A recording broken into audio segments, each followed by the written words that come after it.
eliminate doubt and believe in yourself fearlessly, and bring fearless individuals with you.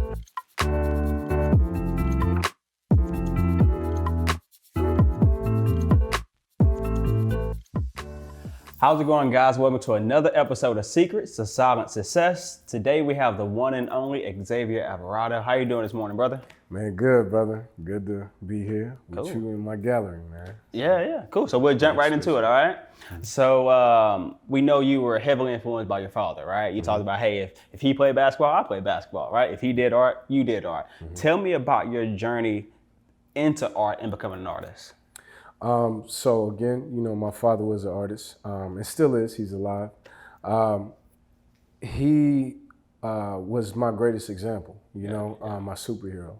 And we would always have drawing competitions, man. So just seeing how he would create and just draw figures and portraits and just shapes, I wanted to do just that. And I would make it a competition. I would always hit my dad, like, "Hey, Dad, let's do a drawing competition," because I would try to be better than him. So it was always a unique thing for me. And you know that that young man, that son in you, wants to challenge your father a little bit. And now it's just me, him passing the torch and me taking it further. So. Yeah, man.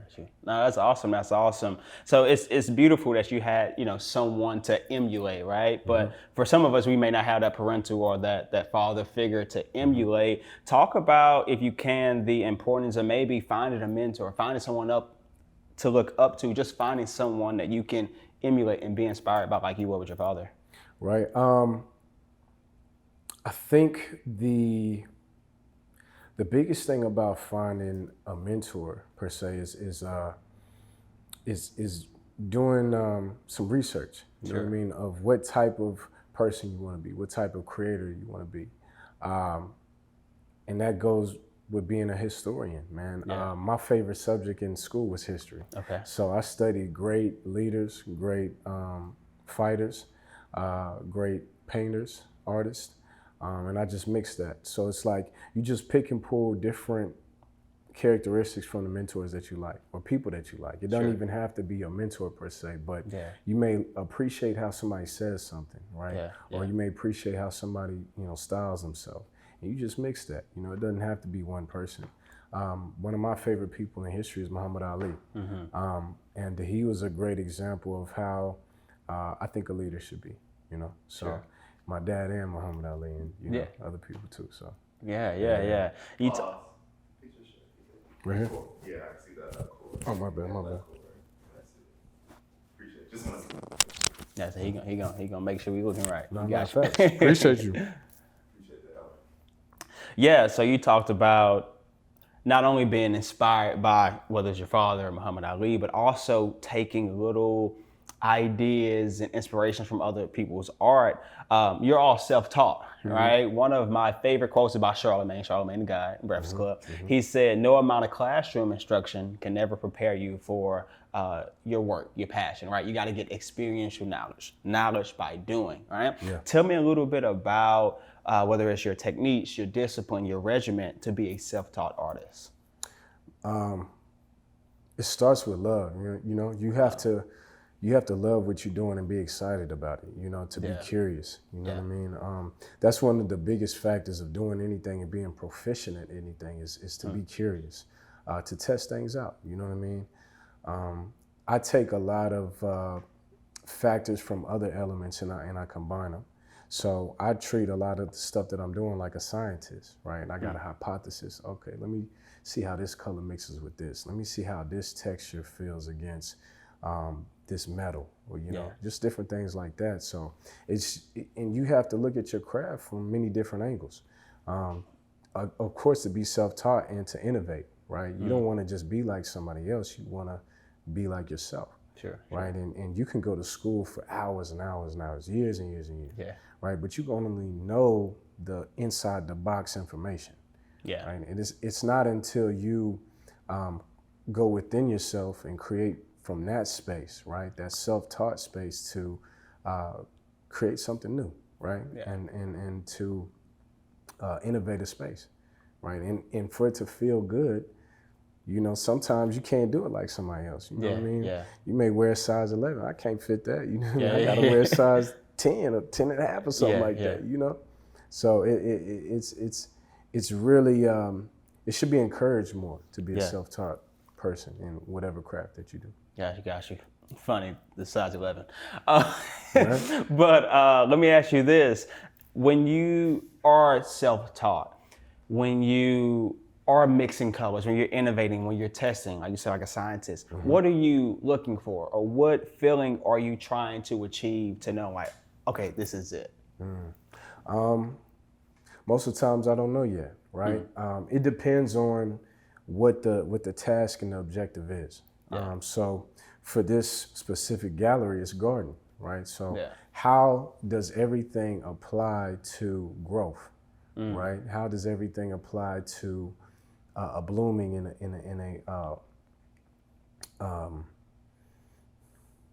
an organized intention, right?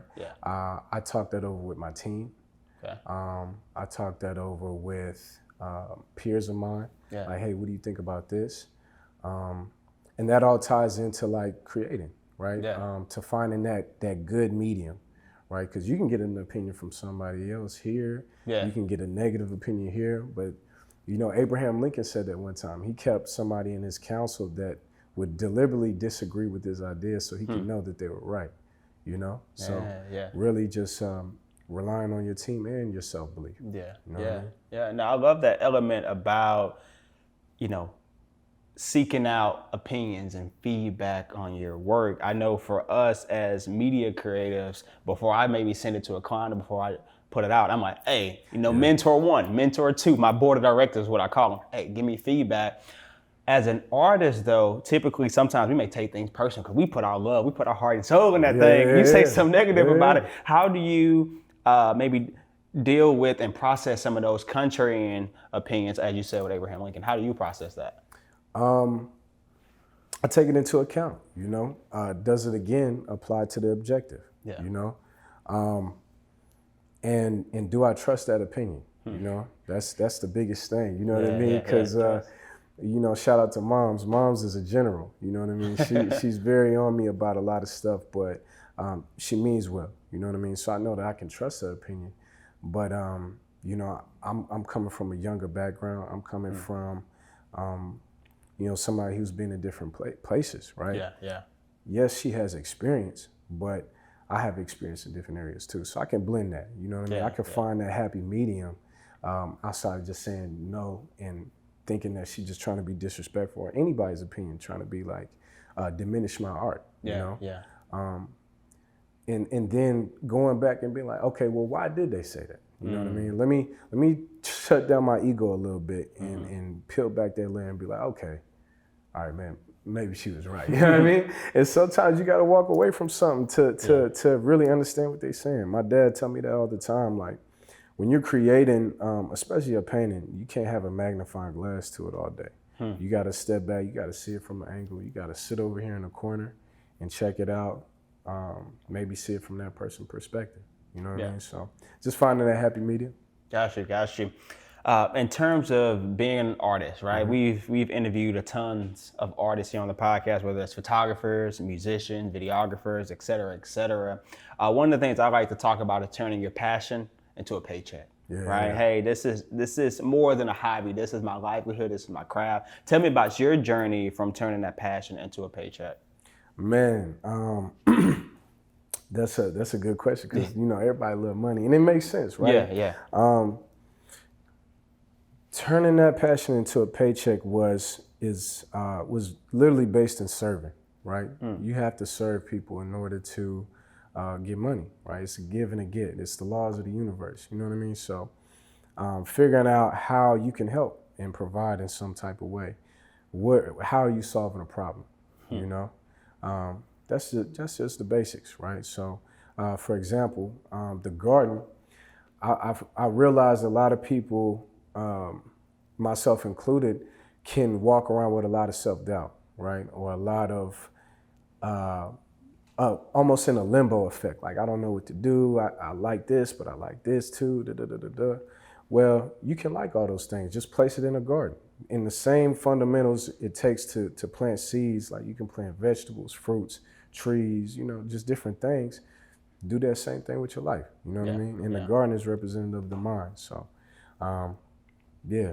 Yeah, outside of, making that passion your paycheck, I also believe art in general is a great way to express yourself. I believe you had a quote talking about art can do some things that words can't, right? Yeah. So talk to me a little bit about how do you express yourself through the art? Is it therapeutic for you? How are you, putting yourself on a canvas, if you will? Yeah. Well, I like to simplify it, right? Art is design, right? When you look at a stop sign, that's a direction. Art is direction as well. You've been trained already to see different colors that mean certain things. Like green means go. Green means growth. Green means down to earth. You know what I mean? Yeah. So like, using those same factors within art. When you look at certain colors, they mean certain things. Even so, red, like a stop sign, means stop. When you bleed, right, it means, all right, you cut, something hurt. You know what I mean? Green means go, down to earth. Different things like that. Green means money, growth. You can accumulate it. So that's ties back into that term of pictures worth 1,000 words, right? So even in design, how people design spaces for people to be interactive, So I look at it in terms of that, how you can express those unspoken words. You know what I mean? When you put on an outfit, right? That's a form of communication, and that's what art is as well. You know what I mean? If everybody wore white, you wouldn't be able to tell who's who and how they felt about a situation. Yeah. And art in color and all different things is a form of self-expression, and that's what I mean by those words that can't be expressed. And sometimes people will look upon like paintings or different things and not even read the captions, but have a perception that was really aligned with what I had intended in my caption. So man. That's very interesting. I don't even have a question to follow up with that, but I have a thought, and maybe you can chime in on it. You're a sports person too. And sports is oftentimes very regimented. It's a finite game with literal boundaries. You literally have out of bounds. You have a defined set of rules. You have a winner. You have a beginning, a middle, and end. And we express sports very artistically. It's a beautiful jump shot. He's so fluid with the handles. He got the English on the dribble, right? Very artistic expression for something very rigid and finite, right? But you just explained your art very defined. You talk about art is design, right? There's practical association between colors and meaning. What do you think that comes from to express your art in such a practical way, which is still beautiful, but it was different. When you say unspoken words, I was thinking something more philosophical. You went with, in my opinion, something more literal. What's your thoughts behind connecting those two, if you will? I'm a historian, so I pay attention to how,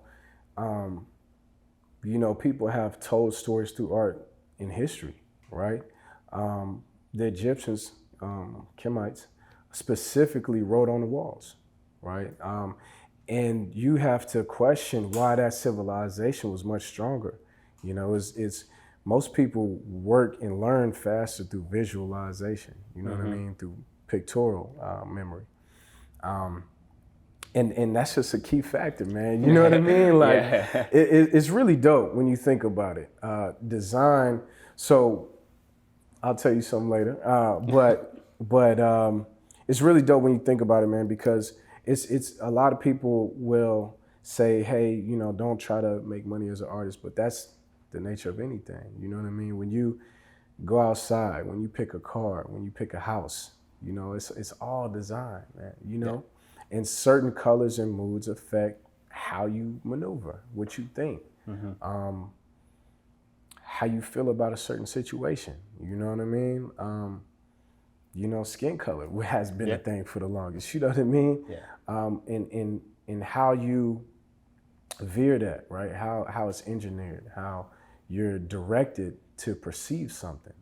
is why that is a literal basis. You know what I mean? Yeah. So us as artists and creators alike, it's our job to direct in a positive light or direct truth and meaning to things. Yeah. No, I love that. One of the things that you say in the video that's on your site, that's playing over here in the corner, you open it saying that art was the closest thing to magic, right? Hey, you could pick up a crayon, you could pick up oil paint, whatever, and just make something from nothing, if you will. Tell me a little bit about that quote when you say art is the closest thing to magic. Imagination, simple. Before you create anything, you have to see it first. You know what I mean? You have to have a vision first. Whether you want to create a text thread, like how am I gonna make this person smile today? Yeah, you know what I mean? You gotta envision that smile. You gotta make sure the text is right. It's gotta be poetic. It's not just art. You know what I mean? It's the nature of all things that you be creative with. Just having that vision, and it's the closest thing to magic because it produces results. And that's magic to me. You know what I mean? Yeah. When you can change somebody's whole mood and enlighten them in mind state, is magic. When you can take an idea and make it physical, that's magic. You know? It's not a magic trick. It's real magic. You know what I mean? And everybody has it. Everybody has it. Yeah. I would tell you, or ask you, do you apply that to life as well? You talk about vision. Hey, this canvas is blank. I envision something, and then I'm able to turn it into reality. Oftentimes you hear about manifestation, you hear about visualizations to make things in your life, right? Where you want to be in life. You got to visualize it before you achieve it. 100%. Do you apply that in your life? And then what advice do you have to other people that may not have that vision, right? Because they're in the rat race, they're in the daily grind. How do they envision the life that they may want? So I'm glad you asked that. That's a good question. So I have a painting over here, and it's called Set the Table. Set the Table is basically about preparation for the physical. So I painted a red plate with a fork and a knife on the other side of it, and I put physical money in the middle. And that's just a representation of being prepared for things to come. It draws back to my family background.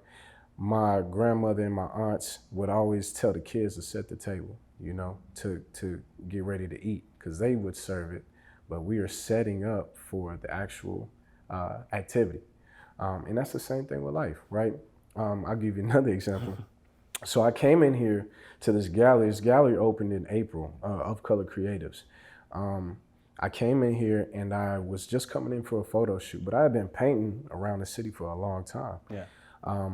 But just so happened, Marissa was here that same day, and she was like, "Hey, I've been looking for you." I was like, "What, you been looking for me?"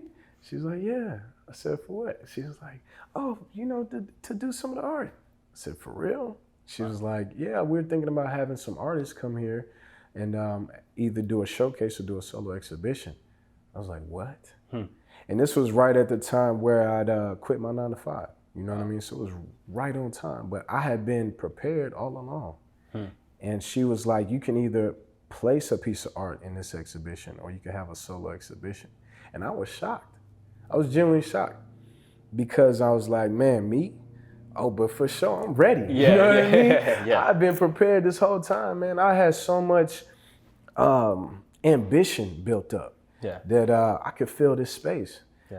And, same alike. She had ambition. And the whole Of Color creative team, Steve and Rudy.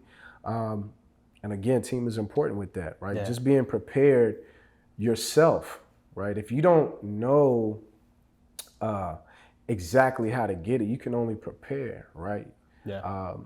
You plant the seeds, you know what I mean? You water the garden, you just do the steps, and everything else will fall in line, you know what I mean? You'll come in contact with somebody who can help you, you know what I mean? And it's upon you to receive that help or take it upon yourself to believe in yourself, to go forward with it, in anything. No, I love that. I believe in the idea that you got to create your own luck, right? You talked about you had the preparation, you had just transitioned from your 9 to 5, and then boom, you get this opportunity to have a solo exhibition. I would challenge you to get a little more granular, right? What did that preparation look like for you from a tangible level? Like, what can you say, like, hey, I did these 3 or 4 things or X, Y, and Z to prepare myself to make that transition out of my 9 to 5 that someone else may be able to do to make that same transition? Of course, save some money. You know what I mean? That's the first things first. Save some money, so you're just not going in there willy nilly. You know what I mean? Yeah. Have a good cushion, right? Yeah. But also set up plays, right? Set that table. Have a good resume that you can take to the bank, right? I did this, this, and this, just like you would apply for another job, and say why you're apt to do this, right? A lot of people want to be like, hey, this is what I do, but not what can you bring to the table, right? This is what I can bring to the table. So a lot of times when, before I got this opportunity, I was teaching classes. I was teaching art classes. I was like, I would make proposals. So proposals is very important to your journey. Proposals are how you set the table for yourself. Proposals are how you set the table for business and companies. This is what I do, right? This is what I'm offering. What do you guys think about that? Yeah. Right. Yeah. Well, we don't have a budget for that. Well, let me teach one class. Let me bring some people in here. Yeah. Let me do an Eventbrite. Let me perform. Right. And sometimes you may have to do some work for free, of course. Just to earn your keep. But that's why you got that cushion. You done saved up some money so you can, you know what I mean, do some things for free and showcase. You know. But again, that proposal is super important. Yeah. Even before doing this exhibition, I wrote up a proposal for Marissa. And even when I come to bring new pieces, she's like, all right, let me see it first. You know what I mean? Yeah. And it's respected. You know what I mean? She's not going to let me do nothing crazy, you know, and that's just your team keeping you accountable. You know what I mean? And yourself too. You know, you can't just think that you can just come into any situation and just be like, hey, word of mouth. You know what I mean? From me. Now you have to prove and earn your keep and show what you can bring to the table. So just taking time to do that, do the proposals, and showcasing your talent however way you can. Yeah. Right? Social media. Yeah. Building your platform through that way. If you're an artist, you know, you paint. If you're a baker, you bake. You know what I mean? And make it look good. You know what I mean? Invest in the proper camera materials. Invest in your tools. Definitely. Because a lot of artists be like, yo, how'd you get this color? Well, I use a specific color all the time. I use Master's Touch. For any painters out there, go to Hobby Lobby. It's Master's Touch, half off every other weekend. He giving the jewels now. That's the jam. Sure. You know, I want everybody to win. So that's what we're here for. You know what I mean? So definitely have the tools that produce the best product that you want. You know what I mean? Yeah, for sure. And again, you know, make that proposal, break it down for them. What's the cost breakdown? What does your time frame look like? How long does it take? What is the insurance, if any? You know, you do have to be practical. You know what I mean? So. No, for sure. So, second to last thing, tell us about the gallery that we're in today. This is Of Color Creatives Gallery, and my solo exhibition is here for the month. It started July. Was it July or June? June 23rd. This is Of Color Creatives Gallery, and my solo exhibition is here called The Garden. It started June 23rd all the way through August 20th, so it's still running. And this specific exhibition is about the fundamentals of the garden, breaking ground to reach certain heights, right? To reach the goals and the things that you want. And the garden is representative of your mind, things that you want to grow. Yeah. This came from my grandmother. Shout out to Grandma Icy. This is a dope space. I've loved the perception I've got from my pieces, and this is only the beginning. You know what I mean? This is literally a garden, and it's planting seeds. So I encourage everybody to plant their own seeds and water their garden. That's what I made this for. Yeah, awesome. Last thing, right? This is called the Secrets of Silent Success podcast. I always like to ask Xavier, what's your secret to success? Can I get something for you first? Yeah, go for it. What you got? This the first. Right. Gift you with this, man. Oh, word? Yeah. Check it out. This is a self-portrait along with this print right here. That's lit. Yeah. Check it out, man. You can take it off this piece of paper too. I just had to put it in there so it was protected. And then it says abundance. Yeah, that's lit, bro. That's lit. Wow. Yeah. Nah, this is the first time I've gotten a gift from a interview, bro. And you can see the big grin on my face. That's lit. Yeah, that's man. lit. Thank you, bro. I appreciate you, brother. For sure, brother. That's mad dope. Man, yeah. Wow. Thank you for believing in me. Yeah, for sure. No, I mean this seek me out. legit, Yeah, bro. man, First ever self-portrait. I've never seen myself ever outside of cameras printed on a medium before. So and that's what I was telling you earlier about history, right? So the nature of portraits started from kings wanted to mark their space and time in history, right? They didn't have cameras, so they had to hire painters to make portraits of them to say their glory and to say what they've done. And that's how we have history today. You know what I mean? So I wanted to get that to you, King. Yeah. Man.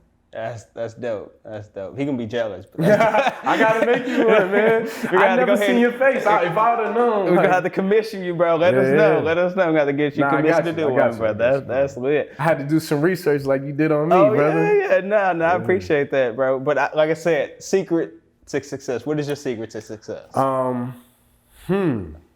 Eliminate doubt. You know what I mean? Eliminate doubt and believe in yourself fearlessly. You know, be fearless. Be fearless and congregate a team. It's not one, you know, it's a couple. I don't know if I can say all that, but congregate a team, believe in your team, be fearless, and bring fearless individuals with you.